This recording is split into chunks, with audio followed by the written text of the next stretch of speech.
Good morning class. आज मैं आपको हिंदी फर्स्ट के पार्ट 1 उठो धरा के अमर सपूतों का पाठ पढ़ा रही हूँ।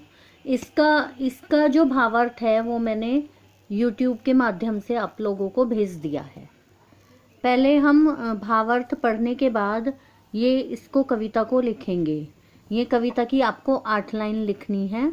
उठो धरा के अमर सपूतों, पुनः नया निर्माण करो, जन जन के जीवन में फिर से नव स्फूर्ति नव प्राण भरो।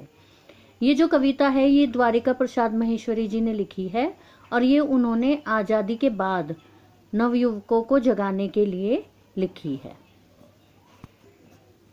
अब देखिए ये इसके कठिन शब्द। नंबर 1 मंगलमय, नंबर 2 निर्माण, नंबर 3 आह्वान, नंबर 4 जगुद्यान, नंबर 5 मुरझाए, नंबर 6 नवस्फूर्ति, नंबर 7 विहग,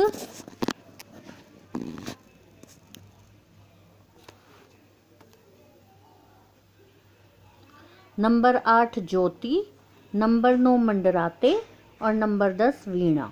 ये आप लोगों को करने हैं।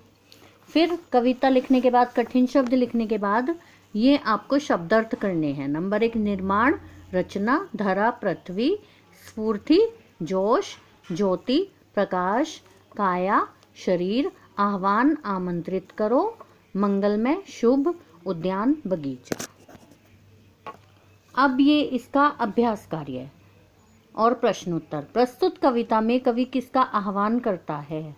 देश के सपूतों का। ये मल्टीपल चॉइस वाले क्वेश्चंस हैं, इनके मैंने आंसर लिख दिए हैं। प्रस्तुत कविता में कवि किसका नवनिर्माण करने के लिए कहता है? देश का। कवि ने देश के सपूतों से क्या अपेक्षाएं की है? देश की जनता से नवजीवन का संचार करने की। नया निर्माण से कवि का क्या तात्पर्य है? वैज्ञानिक प्रगति के अनुसार देश का विकास करना। फिर है कविता में कवि ने क्या प्रेरणा दी है?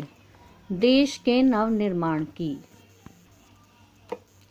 अब ये देखिए इसके अति लघु उत्तरीय प्रश्न।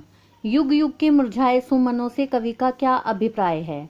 इसका अर्थ है कि युगों युगों से गुलामी में जकड़े हुए देशवासियों का अशांत मन। फिर है सरस्वती का पावन मंदिर किसे कहा गया है? पूरे देश को। फिर है कवि ने कविता के माध्यम से क्या आह्वान किया है? कवि ने कविता के माध्यम से देश के सपूतों को नव निर्माण करने का आह्वान किया है। फिर है कविता में आए शब्दों नया नई से कवि का क्या अभिप्राय है? नया से तात्पर्य आज़ादी के बाद के युग से है और नई से भी आज़ादी मिलने के बाद के समय से है। धन्यवाद।